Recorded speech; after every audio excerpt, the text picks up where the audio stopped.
Bueno, muchas gracias, Yorani, muchas gracias a Paola y a toda la gente del Ministerio por la invitación. Estoy muy contento de participar de este encuentro de la red de la red. Bueno, les voy a hablar un poco sobre un trabajo que estuvimos haciendo con la Fundación Carisma, justamente ahí en Colombia. Un trabajo que se hizo en el marco de la relación entre ciencia abierta y la pandemia de COVID. Y son un poco unas reflexiones que escribimos con Anne Clini, una investigadora en Brasil, brasilera. Esto se va a publicar pronto. El nombre del articulito del blog sobre el que baso mi charla se llama Ciencia abierta a la espera de cosas nuevas. Y el punto de partida es pensar un poco cómo nos deja la experiencia de la pandemia en relación con la ciencia abierta, teniendo en cuenta los avances de la ciencia abierta durante los últimos 2 años y lo que ha venido sucediendo. En particular respecto de algunos hitos que se fueron dando tanto en términos de prácticas como en términos de políticas. Quizá el hito más interesante, y en parte por lo cual hicimos este trabajo con la Fundación Carisma, fue el comienzo del trabajo sobre la recomendación de UNESCO para promover la ciencia abierta, en la cual Carolina Botero participó, fue una de las que estuvo ahí en el proceso de escritura de la recomendación. Y también una serie de cosas que se empezaron a ver durante la pandemia, que dieron una serie que resaltaron el valor de la ciencia abierta para resolver algunos de los problemas que empezamos a enfrentar. Para mí este momento que estamos viendo en términos de ciencia abierta es un momento de institucionalización. ¿Sí? Es un momento en el cual muchas de las prácticas que un montón de activistas, un montón de investigadores, un montón de hacedores de política vienen promoviendo hace años, empiezan a encontrar un poco más de eco, empiezan a encontrar espacios institucionales un poco más claros. Y eso también presenta algunas preguntas, algunos dilemas sobre cómo avanzar. Todos los momentos de institucionalización, sobre todo viniendo de prácticas que empujan o tratan de cambiar hábitos culturales, implican cierto riesgo. ¿Sí? No nos olvidemos que la idea de ciencia abierta, una de las ideas de la ciencia abierta, uno de los supuestos de la ciencia abierta, no sé si pensamos en Nielsen, en Reinventing Discovery, bueno, hay como todo un discurso alrededor de la ciencia abierta, en el cual la ciencia abierta es parte de un cambio de paradigma, un cambio cultural. Bueno, ¿qué sucede? ¿Sí? La pregunta, si quieren, la pregunta central de esta charla es ¿qué sucede cuando ese cambio cultural que proponemos empieza a ser institucionalizado? ¿Y qué negociaciones tenemos que hacer ahí? Y se viene hablando mucho de los beneficios de la ciencia abierta y de qué es la ciencia abierta, las definiciones. Eso fue parte también de un poco de las discusiones sobre la declaración de UNESCO, cómo definir ciencia abierta, si tenemos que hacer un trazado o recoger todas las definiciones posibles. Hay una biblioteca de trabajo sobre qué es la ciencia abierta, cómo definirla y cuáles son los diferentes beneficios. Obviamente uno puede resumir ahí democratización, transparencia, mayor participación, eficiencia. Pero más que hablar de los supuestos y de los beneficios, a mí me parece que, poniéndome el sombrero más de sociólogo un poco más clásico, me gustaría pensar en términos de prácticas y actores. ¿Sí? Para tratar. ¿Por qué? Porque uno de los problemas cuando se empiezan a institucionalizar la ciencia abierta, como cualquier otro movimiento que busca producir cambios culturales, es que un poco se pierde de vista, ¿sí? ¿Para qué estamos haciendo ciencia abierta? ¿Sí?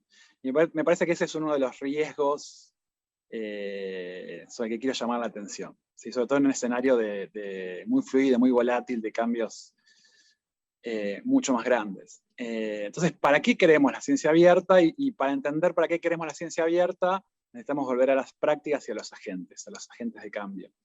Y cuando digo para qué queremos la ciencia abierta es pensar la ciencia abierta en relación a la pandemia nos ayuda a imaginarnos cómo la ciencia abierta puede contribuir a resolver algunos de los desafíos globales que enfrentamos o que vamos a enfrentar en las próximas décadas, en particular la crisis climática, el cambio climático, la pérdida de biodiversidad, la desigualdad creciente, la revolución tecnológica en ciernes que estamos empezando a vivir, y llamada cuarta revolución industrial, bueno, automatización, todos esos cambios. Algo de eso vamos a hablar en un ratito. Entonces, cuando digo ¿para qué queremos la ciencia abierta? Me parece que, como se vio durante la pandemia, la ciencia abierta es una herramienta para empezar a pensar, a imaginar y a resolver algunos de los problemas que enfrentamos, pero vamos a necesitar mucha más ciencia abierta y también vamos a necesitar mucha más diversidad para resolver eso. Entonces, vayamos a las prácticas, ¿sí? Si uno quiere, si en lugar de hablar de los supuestos, eficiencia, democratización, transparencia y todos los supuestos que uno puede ver, por ejemplo, en el artículo sobre una palabra, cinco escuelas de pensamiento de Friesike y Fetcher, uno se remitiera a las prácticas, algo más básico, ciencia abierta se podría resumir, o una de las formas de resumirlo es prácticas de apertura, prácticas de participación, prácticas de colaboración, ¿sí? Entonces empecemos, perdón, un poquito de agua. Empecemos por las prácticas de apertura. Y lo que se vio durante la pandemia, y ya se venía viendo, ¿no? Pero me parece que lo que pasa desde el año pasado hasta ahora es una suerte de reforzamiento, de institucionalización de muchas de las prácticas de acceso abierto que ya venían bastante avanzadas en el mundo y sobre todo y también en la región, ¿no? América Latina, ustedes saben, es bastante pionera en prácticas de acceso abierto, tiene instituciones claves como la referencia, logró apoyo institucional muy temprano del Banco Interamericano de Desarrollo para desarrollar un paraguas institucional regional. También es pionera en el desarrollo de repositorios y de revistas de acceso abierto.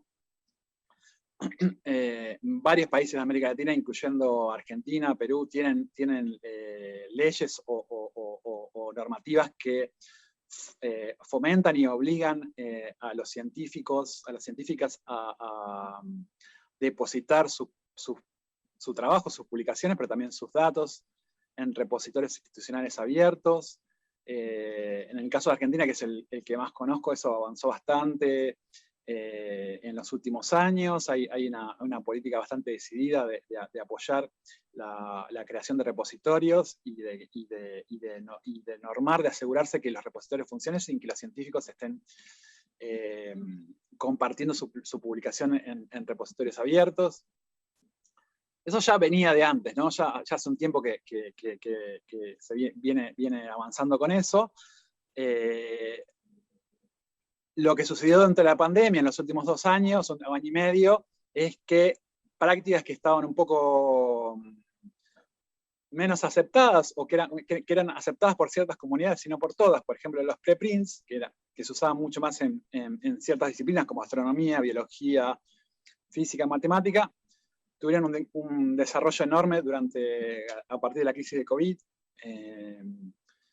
A los pocos días bueno, ¿y por qué? Obviamente, porque para resolver una crisis global como la de COVID se precisó acelerar la producción de conocimiento sobre el virus, sobre la enfermedad, sobre los tratamientos, sobre las posibles vacunas. Entre enero del año pasado y agosto del año pasado se publicaron alrededor de 80.000 preprints sobre COVID-19. Y bueno, me parece que lo que sucede ahí, uno puede ver en alguna literatura gris sobre cómo avanzó la investigación científica durante la pandemia, es una creciente aceptación del papel de los preprints, y ahí uno puede ver, sí, algo para discutir después si quieren, cómo cambia la idea de publicación científica con el avance de los preprints. Obviamente los preprints no son un reemplazo completo de las revistas, pero sí permiten acelerar el acceso al conocimiento y posponer el engorroso proceso de evaluación que disponemos ahora. Ahora, así como avanzaron los preprints y ya venían avanzando los repositorios, hay otras prácticas de apertura que todavía están un poco más retrasadas, un poco menos difundidas. Por ejemplo, la evaluación abierta, ¿sí? Que es un gran cuello de botella para repensar las publicaciones y para repensar un poco cómo completar el ciclo de aceleración de la producción científica.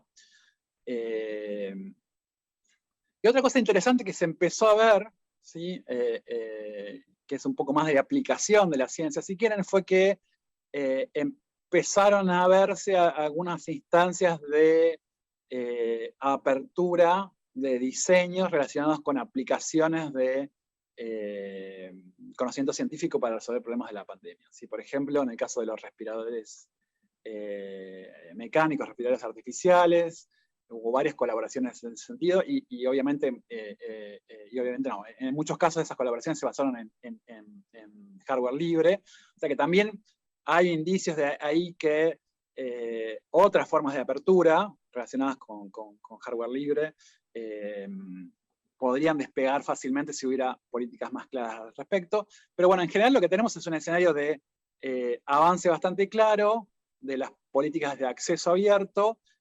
incluyendo formas menos tradicionales o más novedosas de acceso abierto, como los preprints. Todavía no llegamos al nivel o parece que todavía no llegamos al nivel de apertura que incluye las formas más radicales, si se quiere, que tienen que ver con la evaluación abierta. Pero cuando uno se pregunta por qué sucede eso, bueno, hay dos cuestiones claves ahí, ¿no? Volviendo a ese tono sociológico que quería darle a la charla. Que una tiene que ver con los agentes de cambio, ¿sí? que mencionamos al principio, y eso básicamente son los activistas, los bibliotecarios, las bibliotecarias, los encargados de sistemas de información que vienen promoviendo prácticas de acceso abierto desde hace más de 20 años. ¿Sí? Piensen que las declaraciones de Berlín, de Bethesda, de Budapest, algunas de ellas están cumpliendo 20 años ahora. Entonces hay un desarrollo previo, hay una trayectoria previa de apoyo, de pensar instituciones para el acceso abierto que está empezando a dar sus frutos. ¿Sí? Y también hay desarrollo de infraestructura, ¿sí? Es lo que mencionamos hace un ratito, los repositorios, los repositorios institucionales de artículos y de datos, pero también ahora los repositorios de preprints, son infraestructura previa que pudo ser aprovechada, en el caso de los preprints, durante la pandemia. O sea, no se hubieran podido compartir tanta cantidad de preprints en tan poco tiempo, en menos de un año, sin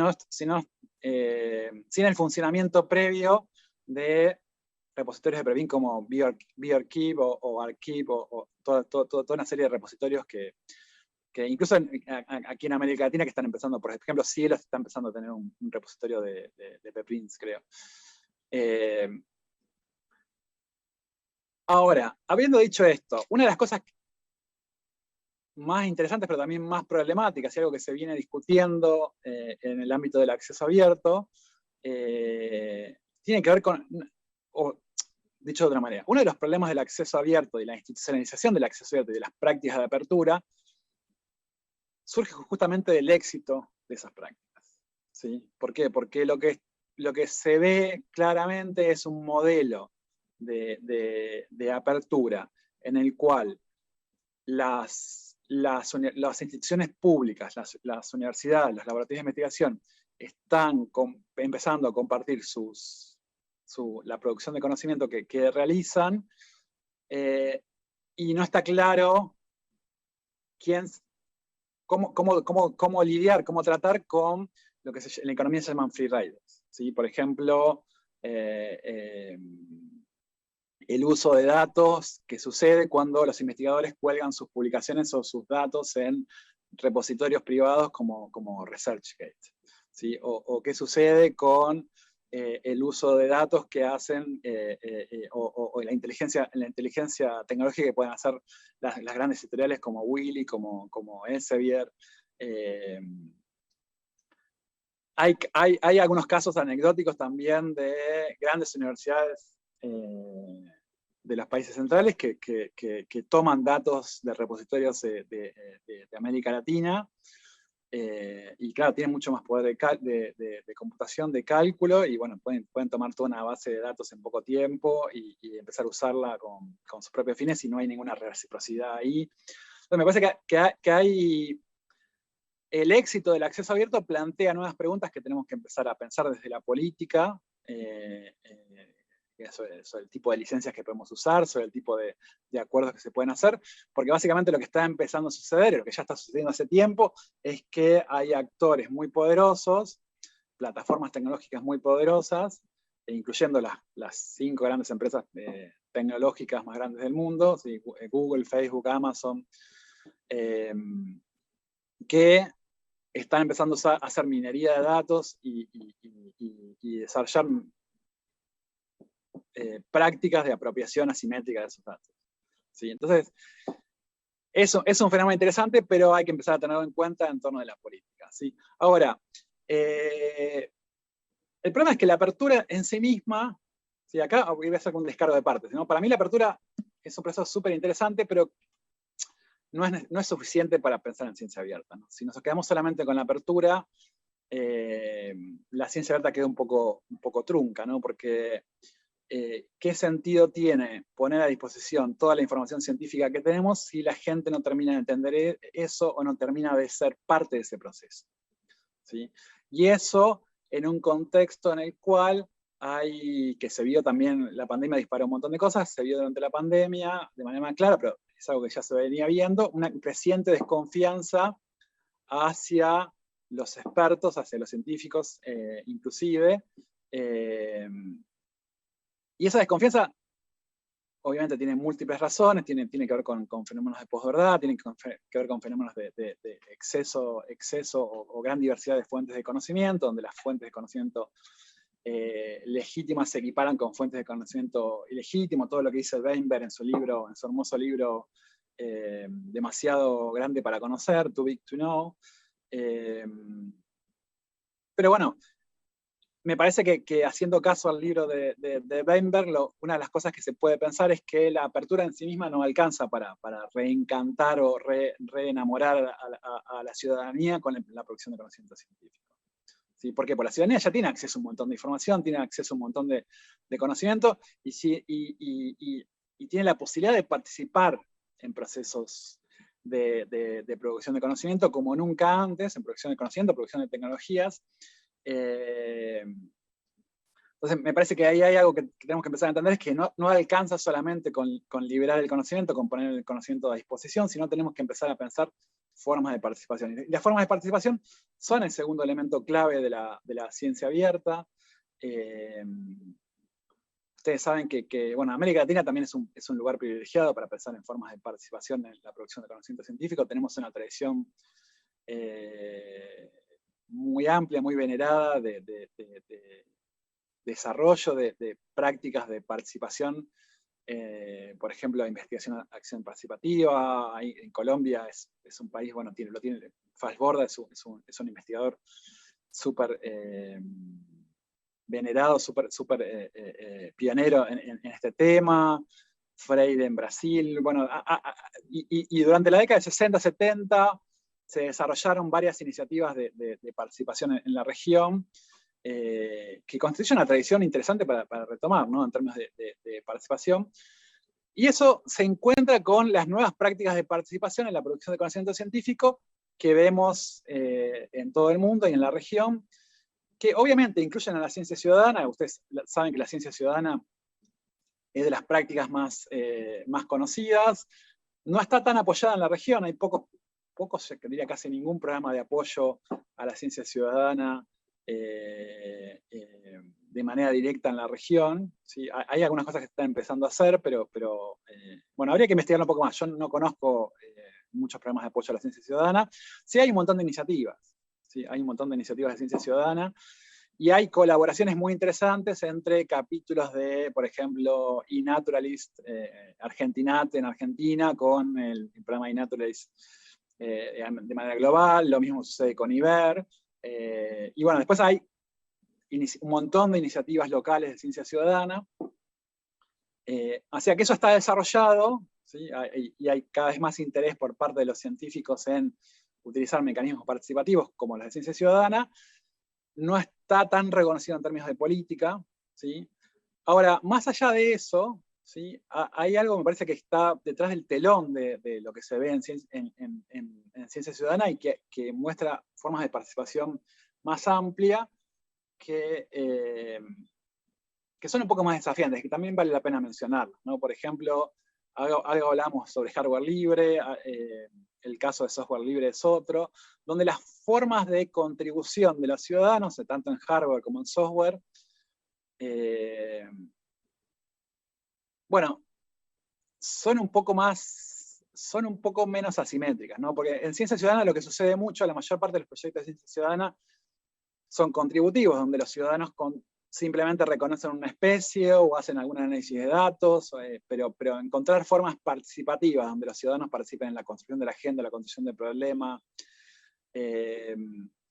la construcción de los objetivos de la investigación, o que participen de igual a igual como expertos en la producción de conocimiento, son mucho más raras, ¿sí? En general lo que tenemos son proyectos contributivos, de lo que se llama proyectos contributivos, donde los ciudadanos simplemente hacen una tarea discreta.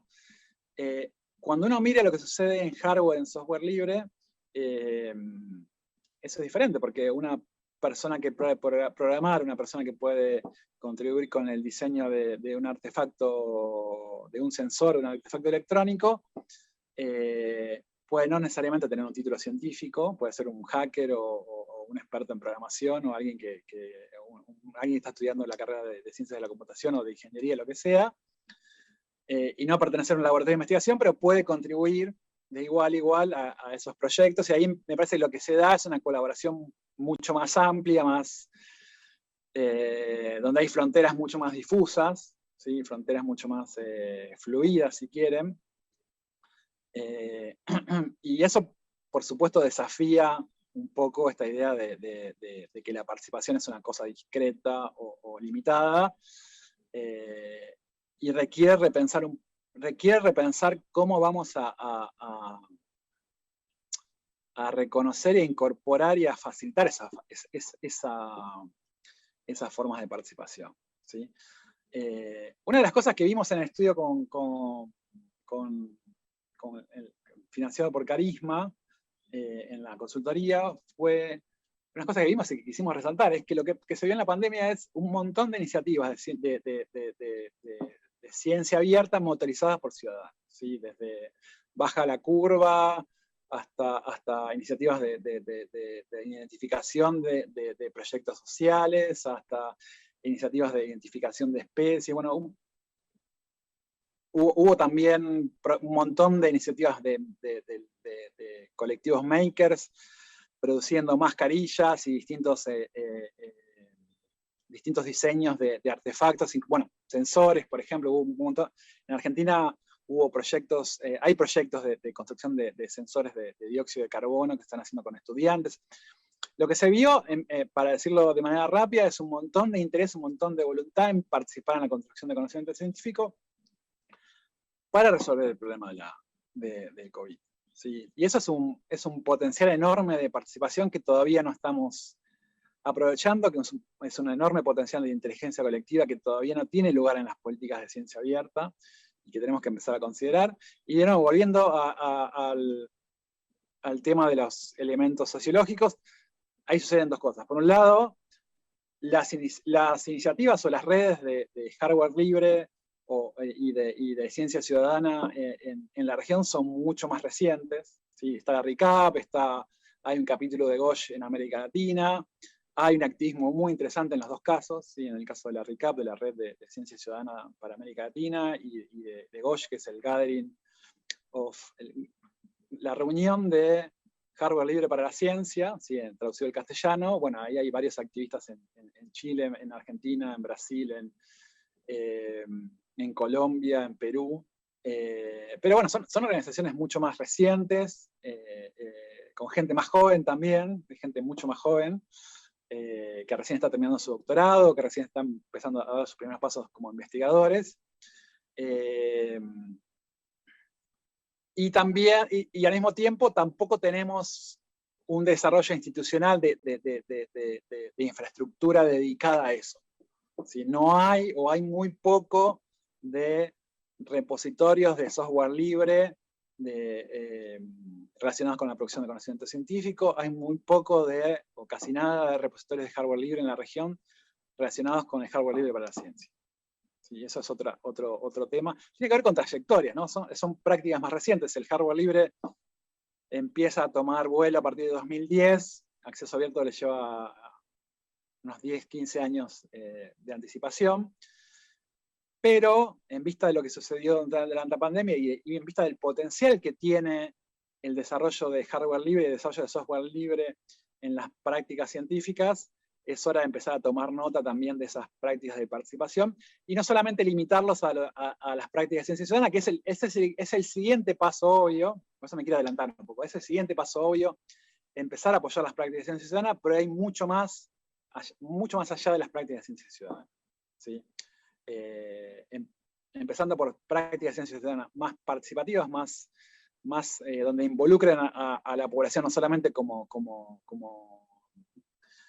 de manera discreta, sino como más comprometida, pero también se pueden empezar a hacer cosas en torno de hardware libre y en torno de software libre. No se olviden que gran parte por ejemplo, volviendo al tema de la cuarta revolución industrial, gran parte de la investigación sobre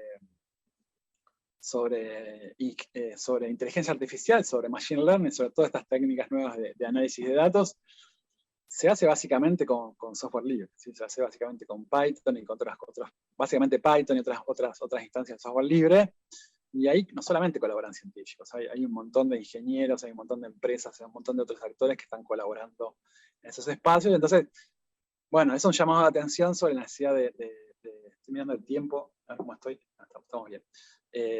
Es un llamado de atención sobre la necesidad de empezar a pensar eso, ¿sí? Y esto da pie para pensar el tercer punto en el que quiero indagar un poco, que es el tema de la colaboración, y con esto voy a ir cerrando. Uno de los supuestos de la ciencia abierta es, y una de las prácticas más complicadas de la ciencia abierta tiene que ver con la colaboración. O sea, suponemos que la ciencia abierta va a aumentar la colaboración, ¿sí? Ahora, ¿qué tipo de colaboración y con quién vamos a colaborar? Sí, me parece que esa es una pregunta clave, sobre todo retomando esta idea de que la ciencia abierta es parte de un cambio de paradigma, es parte de un cambio cultural. Si en verdad nos hacemos cargo que la ciencia abierta es parte de un cambio de paradigma, y por lo tanto, como todo cambio de paradigma, requiere cambio institucional, cambio de prácticas, cambio en los valores, cambio en la forma de evaluar las cosas. La pregunta por la colaboración me parece que es la pregunta clave en este momento y la pregunta que vamos a seguir haciéndonos por mucho tiempo. Y eso por dos razones, ¿sí? La primera tiene que ver con el tipo de colaboración que se puede sostener entre los científicos, o sea, entre las experticias referenciadas, como son los científicos, ¿sí? Experticias contributivas que tienen capacidad de evaluar el conocimiento científico, y otros tipos de experticia que no tienen capacidad de evaluar, ¿sí? Como son los ciudadanos o los científicos amateurs, ¿sí? Esa es una gran pregunta, retomando un poco lo que decíamos antes sobre la ciencia ciudadana. Hay un montón de proyectos de ciencia ciudadana basados en la participación discreta, pero para que esos proyectos funcionen tiene que haber un sentido de colaboración más allá del simple trabajo de identificar especies. Los proyectos de ciencia ciudadana que funcionan tienen que ver con compartir ciertos valores, con compartir cierta visión de cambio, y eso es lo que diferencia justamente la colaboración de la cooperación, ¿no? Cuando uno habla de colaboración, la colaboración implica, acá estoy citando un texto de Konenske, la colaboración implica ciertos valores comunes, cierta visión de cambio, cierta confianza en que lo que se está haciendo es parte de una plataforma de objetivos comunes, ¿sí? Mientras que la cooperación es algo que se puede hacer sin participar de la misma organización, sin estar de todo de acuerdo con lo que uno está haciendo. Incluso se puede hacer a desgano, ¿sí? La cooperación en el trabajo se puede hacer incluso a desgano. En la cooperación implica cierto compromiso social, ¿sí? Y digo, hay que notar eso, es importante notar eso, porque para tener un proyecto como Ibero, para tener un proyecto como eNaturalist, o para tener la cantidad de colaboradores que tienen esos proyectos, bueno, la gente que participa de manera voluntaria, que dona de manera voluntaria su tiempo a esos proyectos, lo hace porque esos proyectos están contribuyendo a resolver o a aumentar el conocimiento sobre problemas globales, por ejemplo, la desaparición de especies, por ejemplo, el cambio climático, por ejemplo, aumentar el conocimiento sobre la diversidad biológica, etcétera, etcétera, etcétera. ¿Sí? Ese es un primer punto. ¿Sí? ¿Qué tipo de colaboración a nivel humano podemos sostener? ¿Sí? ¿De qué manera otros ciudadanos pueden participar en la colaboración con los científicos? ¿Sí? Y no solamente en la cooperación, sino, no, porque es muy difícil hacer un proyecto de colaboración en la cual los ciudadanos participan a desganas, que yo diría que es casi imposible. ¿Sí? Pero para eso necesitamos que esos proyectos y que el entorno institucional que apoya esos proyectos sea transparente, sea claro en el uso de los datos,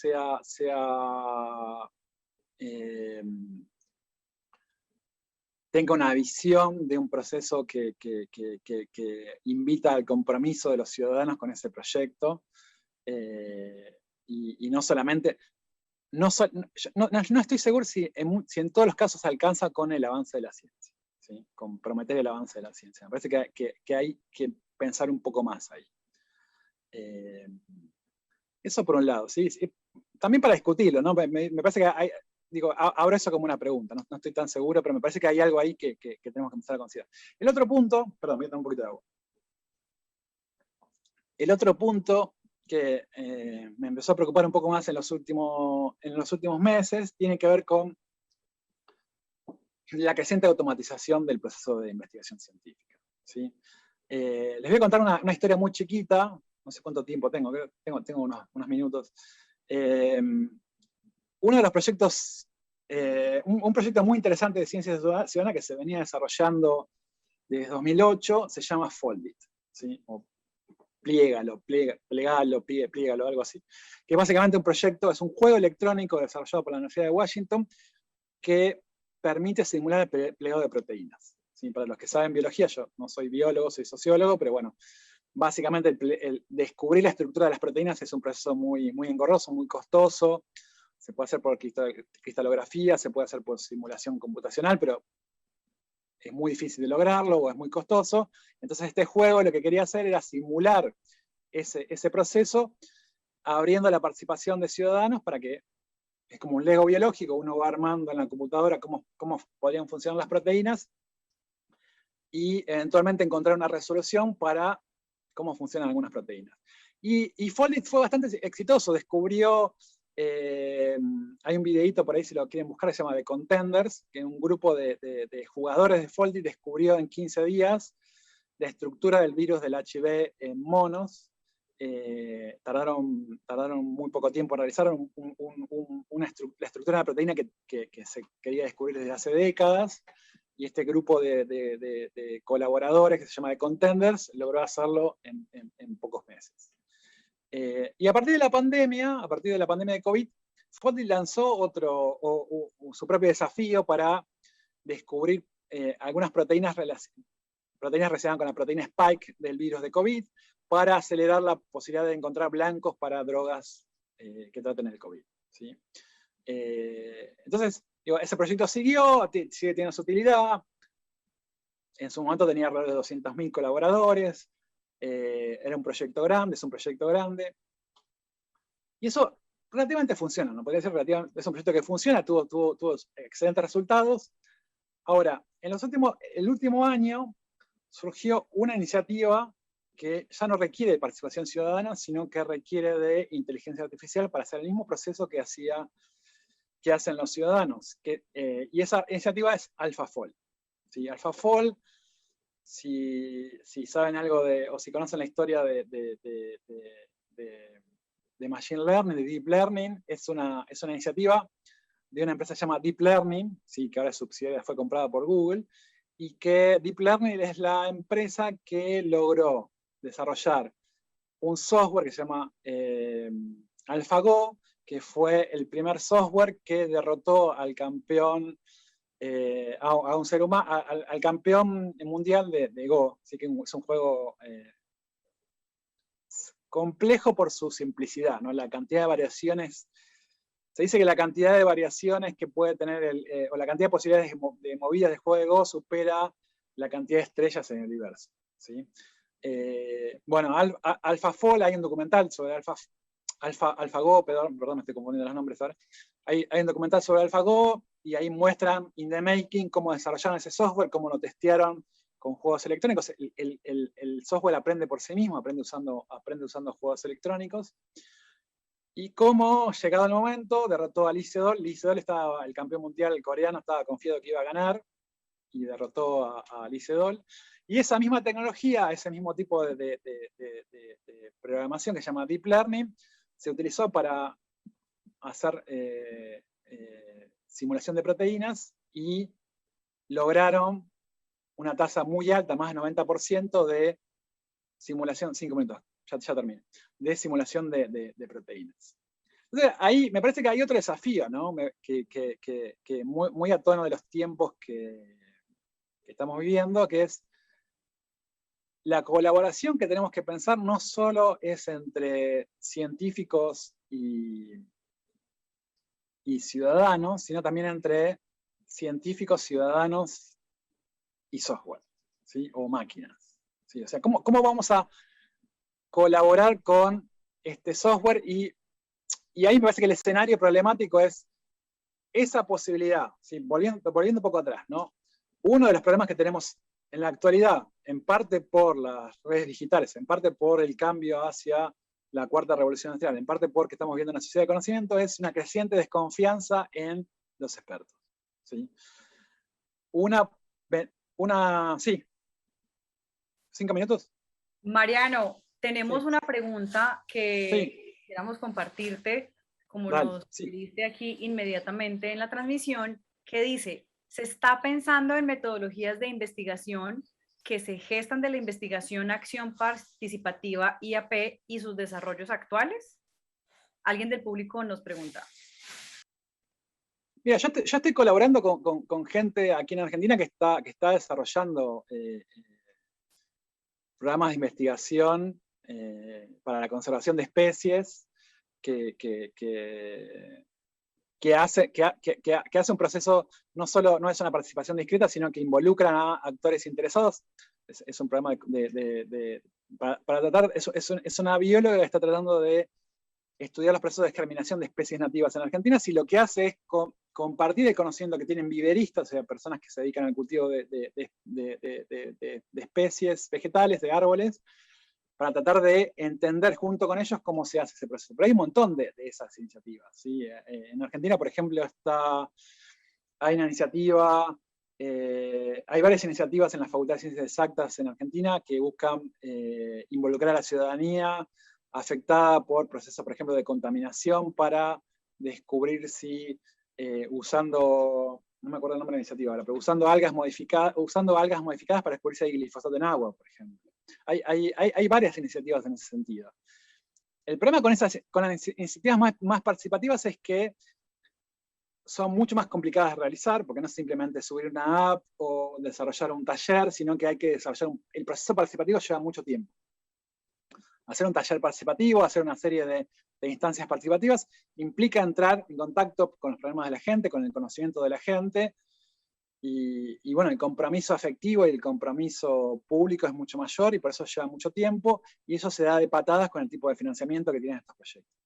¿Sí? Es muy difícil, siempre fue muy difícil, desde la época de tecnología apropiada, pero es muy difícil combinar el financiamiento de 2 o 3 años de los proyectos científicos tradicionales con un proceso de involucramiento, de invitación a la participación de los actores sociales. ¿Por qué? Porque cuando se termina el financiamiento, hay un riesgo muy grande que esos proyectos participativos queden en la nada. O sea, hay iniciativas, pero tienen esa barrera clara. ¿Sí? Sí. Pero volviendo, después podemos hablar un poquito más, pero volviendo un poco querría cerrar con esta idea, ¿no? Si la participación es uno de los vehículos o uno de las ventanas que tenemos para enamorar a la gente con la ciencia, ¿sí? Invitarlos a participar, a ser parte de la producción de conocimiento científico. ¿Qué sucede cuando esas instancias de participación, como en el caso de Foldy, son reemplazadas por tecnologías de inteligencia artificial? ¿Sí? ¿Cómo vamos a combinar, cómo vamos a negociar, a armonizar, ¿sí? Esos dos problemas, ¿no? Por un lado tenemos el problema de necesitamos no solo aumentar la participación, necesitamos aumentar la confianza de la ciudadanía en la ciencia, y la participación es uno de los lugares probables. Por otro lado, tenemos herramientas cada vez más poderosas para hacer análisis de los datos, que no siempre están en manos de los organismos estatales o universidades públicas, pero que ya empiezan a mostrar que esta cosa que anunciaba Nielsen en Reinvent Discovery es posible, ¿no? Que dada la cantidad de datos que tenemos sobre que estamos produciendo o que están disponibles de forma abierta, es relativamente sencillo desarrollar software que hace análisis de esos datos y que da resultados increíbles, ¿no? Entonces ahí la pregunta es si la inteligencia artificial va a obturar ese proceso de participación, o si podemos reimaginar formas de colaboración científico-ciudadana máquina que abran un escenario diferente, ¿sí? Hay instancias, acá me estoy metiendo en un terreno un poco más fangoso porque no conozco tanto, pero hay algo que me interesa mucho, que hay instancias que surgieron, por ejemplo, a partir de Deep Blue, de la famosa computadora que le ganó a Kasparov al ajedrez. Hay instancias, en ajedrez, por ejemplo, se usa colaboraciones hombre-máquina para jugar al ajedrez, ¿sí? Es posible imaginarse algo así en ciencia ciudadana, es posible imaginarse algo así en nuevas formas de participación. Como ven, el escenario de la ciencia abierta es mucho más complejo que solamente el acceso, es mucho más complejo que la ciencia ciudadana, involucra preguntas bastante profundas sobre qué tipo de producción de conocimiento queremos desarrollar, y me parece que en vista de los desafíos que tenemos en torno al cambio climático, a la contaminación y sobre todo a la desigualdad, necesitamos empezar a pensar esas preguntas seriamente cuanto antes. Y lo dejaría por acá. Muchas gracias.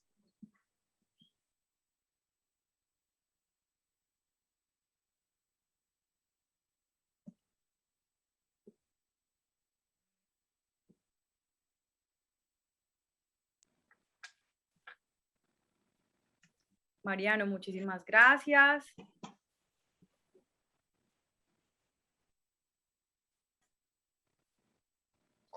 No sé si hay alguna pregunta más. Claro que sí, Mariano, muchísimas gracias. Estamos aquí justamente recolectando las preguntas y nos dicen lo siguiente. ¿Se han incluido en los planes de estudios de maestrías y doctorados en Argentina el tema de la ciencia abierta? ¿Hasta dónde sé? No, hay, obviamente, dentro de hay maestrías en ciencia, tecnología y sociedad, ¿sí? que incluyen, que calculo que incluyen en sus contenidos algo de ciencia abierta, porque hay investigadores que están en clase en esas maestrías que conocen el tema. Y después hay, en los ámbitos de formación de sistemas de información, supongo que debe haber algo.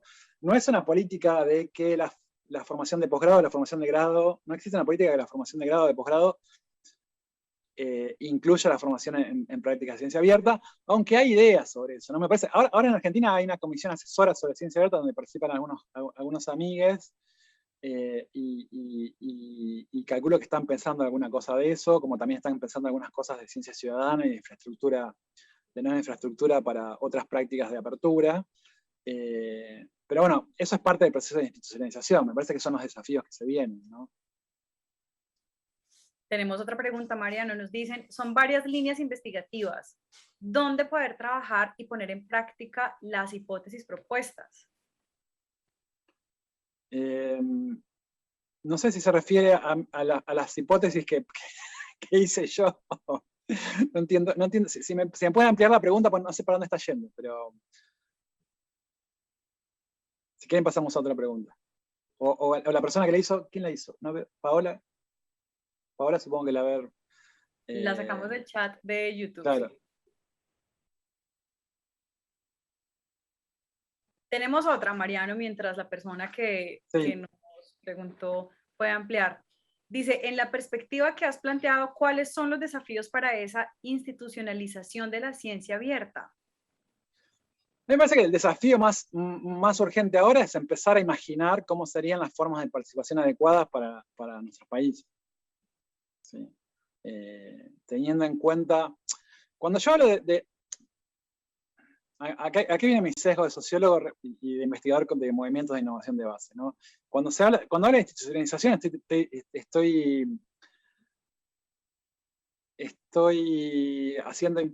estoy sugiriendo que ese proceso de institucionalización tiene que ver con cierta domesticación de los ideales de ciencia abierta. Y me parece que hay un riesgo de eso, ¿no? Que mientras los activistas de la ciencia abierta proponen o desarrollaron un montón de prácticas que van más allá del acceso abierto y que van más allá de la ciencia ciudadana, lo que termine favoreciéndose son las prácticas más fáciles de realizar, que tienen que ver con el acceso abierto, con los repositorios, con la publicación de datos, pero no, por ejemplo, con la evaluación abierta de las revistas o de los artículos, o no con hardware libre, o no con software libre. Me parece que hay que tener en cuenta, sobre todo en el momento que se habla de participación, cómo vamos a encarar esos procesos, y parte de eso tiene que ver con imaginar desde las instituciones qué tipo de participación necesitamos. ¿Sí? ¿Cómo vamos a lograr que los ciudadanos y las ciudadanas puedan ser parte en alguna medida? No tiene que ser una participación total, la apertura nunca es total en ningún caso, pero sí tratar de imaginar cómo podemos facilitar que la gente participe, presente sus problemas y se acerque a la producción de conocimiento científico. Quiero decir algo más sobre eso. Tenemos que hacernos cargo de la idea que hay un cambio de paradigma.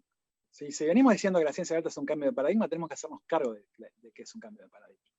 ¿Sí? Y que eso implica un modelo de gobernanza, un modelo institucional diferente del que tenemos hasta ahora.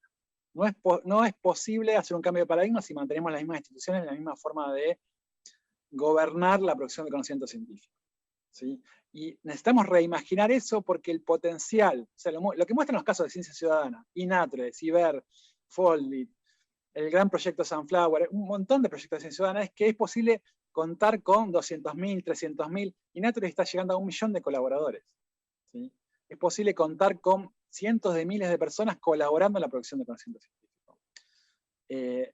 Lo mismo sucede con algunos proyectos de hardware libre, ¿sí? A menor escala. Lo que nos está diciendo eso es que hay un potencial enorme de la ciudadanía dispuesto a colaborar con nuestras instituciones científicas. Pero para eso tenemos que invitarlos a participar, lograr un espacio adecuado, lograr unas instituciones adecuadas, que se sientan cómodos, que se sientan reconocidos, y eso me parece que es el desafío más grande ahora.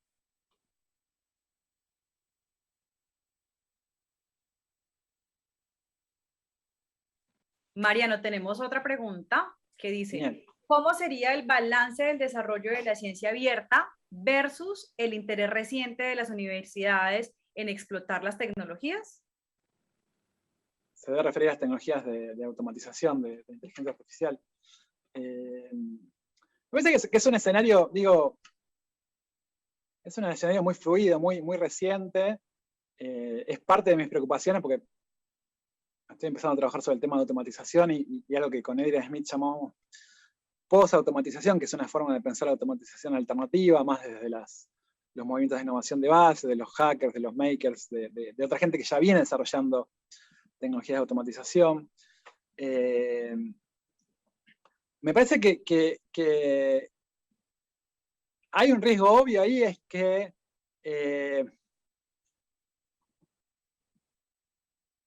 a ver cómo decirlo de otra manera. Hay dos riesgos obvios ahí. ¿Sí? Por un lado, está lo que se llama sesgo de los algoritmos, ¿no?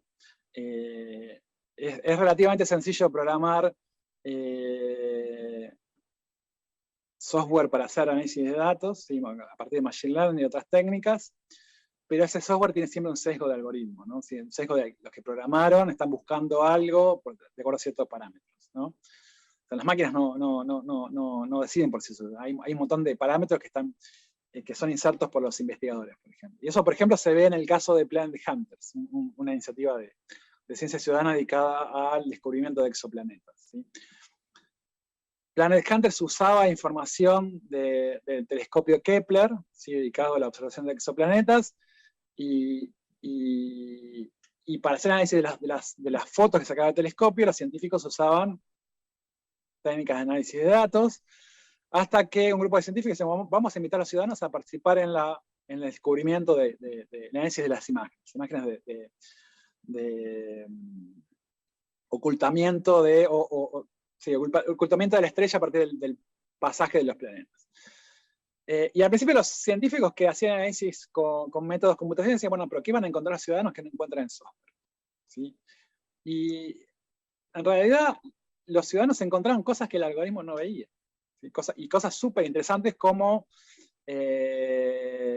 bueno, hay un famoso caso ahí, una astrónoma boyaquian, ¿sí? Que encontró un planeta, no me acuerdo el nombre, KI, bueno, esos números tienen largos los astrónomos, pero es un planeta que durante mucho tiempo desafió el conocimiento sobre una estrella que tenía un pasaje, ¿sí? Una sombra sobre la luz de la estrella que desafió la necesidad de formación planetaria y que bueno, ahora se piensa que es polvo estelar, pero durante mucho tiempo se especuló que podría haber sido otra cosa. Me parece que ese caso lo que muestra es que los ciudadanos pueden aportar cosas que el sesgo de los algoritmos no logra hacer. ¿Sí? Me parece que ese punto es clave.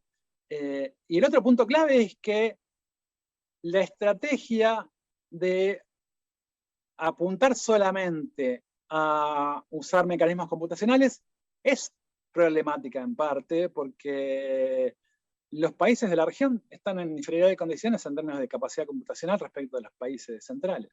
¿Sí? Incluso respecto de las empresas líderes, de las grandes corporaciones digitales.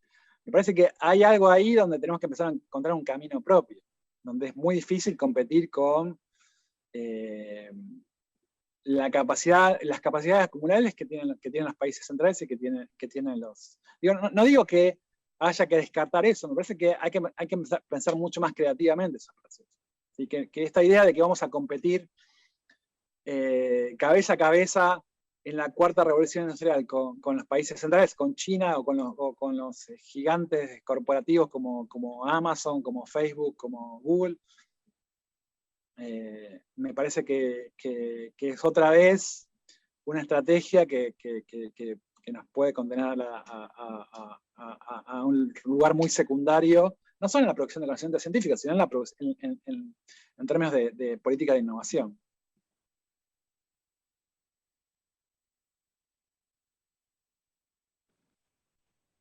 Mariano, muchísimas gracias. Son todas las preguntas que hemos tenido del panel, agradeciéndote mucho la participación en el encuentro.